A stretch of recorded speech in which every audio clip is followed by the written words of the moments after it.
Bismillahirrahmanirrahim. Assalamualaikum warahmatullahi wabarakatuh. Selamat berjumpa kembali dalam program pembelajaran PPKN.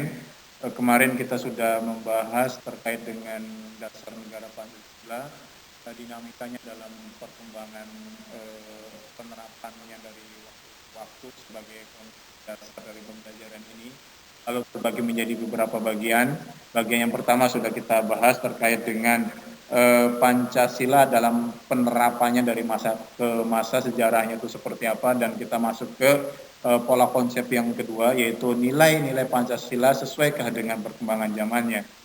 Kalau kita melihat Pancasila sebagai dasar negara, ada beberapa hal yang patut kita perhatikan. Kenapa Pancasila dikatakan sesuai dengan perkembangan zamannya? Yang pertama dari sisi kenilaian dulu. Sisi kenilaian itu bisa dibagi tiga, yaitu sisi nilai material, nilai vital, dan nilai kerohanian. Di mana nilai material ada sesuatu yang berguna bagi manusia, nilai yang terkandung dalam Pancasila itu. Yang kedua, nilai vital, nilai yang bisa diterapkan dalam kehidupan sehari-hari. Dan yang ketiga, nilai kerohanian. Ini adalah nilai yang paling tertinggi dari penerapan Pancasila itu sendiri. Di mana penerapan Pancasila pada nilai kerohanian itu terbagi menjadi tiga bagian. Yang pertama, nilai kebenaran, ini bersumber pada akal. Kemudian yang kedua, nilai keindahan, ini bersumber pada rasa atau zauq.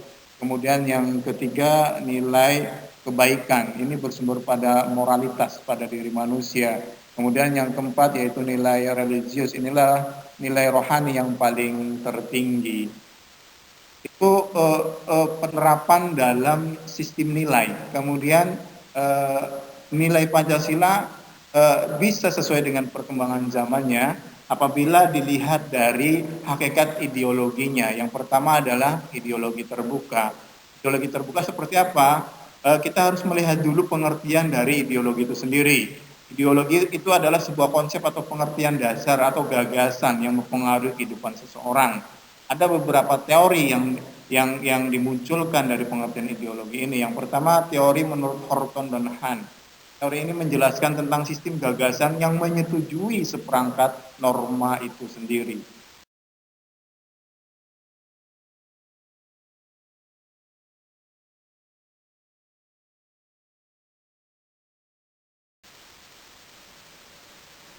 Ideologi menurut W.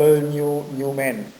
Ideologi merupakan seperangkat gagasan yang mampu menjelaskan terkait dengan tatanan sosial, struktur kekuasaan, dan cara hidup individu atau masyarakat atau bangsa dilihat dari berbagai sisi tujuan dan kepentingannya.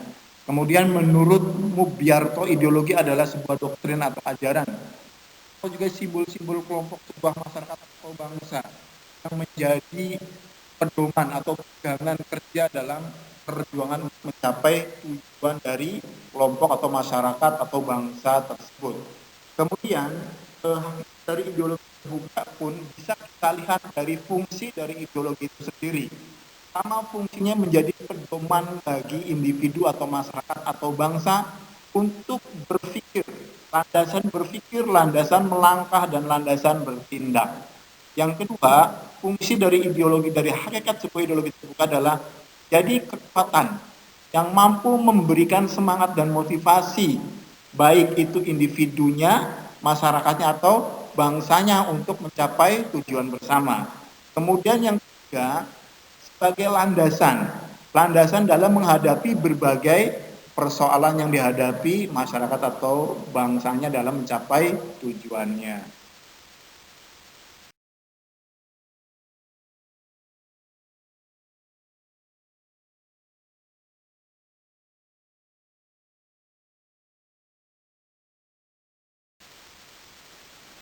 Kita akan melihat nilai-nilai yang terkandung dalam Pancasila sesuaikah dengan nilai-nilai ideologi yang disebut ideologi terbuka. Menurut Kailan tahun 2005, ciri dari ideologi terbuka itu sendiri adalah bersifat dinamis dan reformis. Artinya nilai yang terkandung di dalam sebuah ideologi harus mengikuti perkembangan zamannya. Kemudian ciri yang kedua, nilai atau cita-citanya itu sendiri bukan berasal dari adaptasi nilai dari luar, Dan yang ketiga, nilai ideologi terbuka cirinya adalah itu diambil dari nilai budaya sendiri. Kemudian yang keempat, ideologi terbuka adalah ideologi hasil dari konsensus bersama. Dan yang terakhir, harus diingat bahwa sebuah ideologi yang bersifat terbuka harus mampu dioperasionalkan dalam bentuk konstitusi atau undang-undang.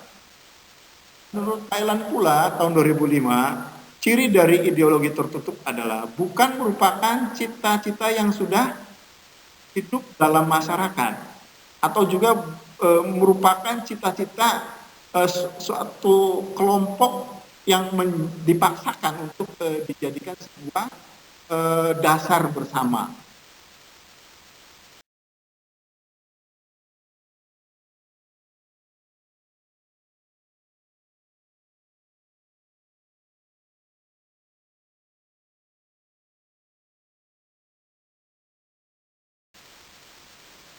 Kemudian ciri berikutnya terkait dengan ideologi tertutup adalah nilai yang terkandung dari nilai ideologi itu sendiri kaku.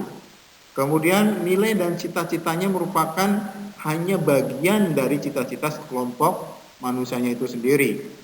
Kemudian ciri yang berikutnya adalah adanya ketaatan yang mutlak dan terkadang menggunakan kekuatan dan kekuasaan. Kedudukan Pancasila sebagai ideologi terbuka ini bersifat aktual, dinamis, dan antisipasif, senantiasa menyesuaikan dengan perkembangan ilmu pengetahuan dan teknologi itu sendiri. Nilai-nilai yang terkandung dalam Pancasila menurut HAM Dayama tahun 2012 yaitu harus memuat nilai dasar, yaitu asas yang kita terima sebagai nilai untuk menjalankan semua aktivitas. Yang kedua, harus bernilai instrumental, yaitu nilai yang berbentuk norma sosial dan norma hukum yang kemudian akan dioperasionalkan dalam bentuk undang-undang atau peraturan. Kemudian yang ketiga, nilai itu harus mengandung nilai praktis, yaitu nilai yang mampu dilaksanakan dalam keseharian. Sedangkan Pancasila sebagai ideologi terbuka menurut Al-Hakim dan kawan-kawan, ideologi terbuka harus memuat satu, dimensi idealisme adalah nilai dasar yang bersifat sistematis rasional.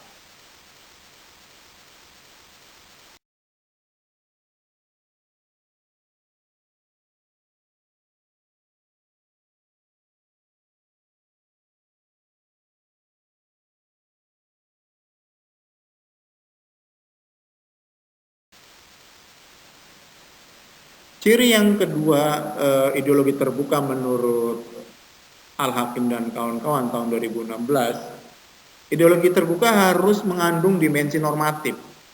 Artinya sebuah ideologi harus mengandung nilai yang bisa diterapkan dalam norma kenegaraan yang lebih operasional dalam bentuk perundang-undangan. Kemudian ciri yang ketiga, dimensi realitas. Sebuah ideologi harus bisa mencerminkan realitas dari sebuah kehidupan masyarakatnya atau bangsanya itu sendiri. Baik anak-anak semua, kita sudah menyelesaikan nilai-nilai dasar atau Pancasila sesuaikah dengan perkembangan zamannya. Kita sudah menyelesaikan ini semua. Kalian baca kembali nanti terkait dengan ini, lalu kalian membandingkan dengan nilai Pancasila dalam penerapannya dari masa ke masa, ya, seperti yang sudah kita bahas kemarin, ya, penerapan Pancasila dari masa ke masa, ya, mulai dari tahun 45 sampai tahun 98 dan sampai sekarang, ya, sering terjadi semacam ketidaksesuaian antara nilai yang terkandung dalam Pancasila dan realitasnya. Coba bisa kalian jelaskan nanti ya untuk tugas hari ini, kenapa hal seperti itu bisa terjadi. Baik, selamat membaca, selamat berdiskusi. Nanti hasil dari pertanyaan ini bisa kalian share lewat WA dan bisa dikirimkan ke Pak Maman. Terima kasih. Assalamualaikum warahmatullahi wabarakatuh.